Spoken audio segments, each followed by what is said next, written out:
Anything to watch. Are you sure? Dako man ka imong mata. Because I going on right my car and my eyes is big.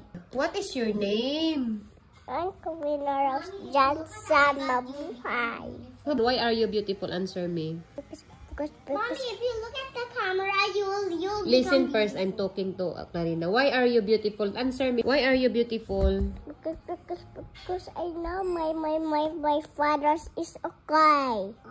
Huh? My father's okay. Your father is Okay. okay? Yeah. That's why you are beautiful? Yeah. My father's is digging the wood, but my father didn't fight me. Is he handsome or not? He's handsome, but my father is not. It's okay.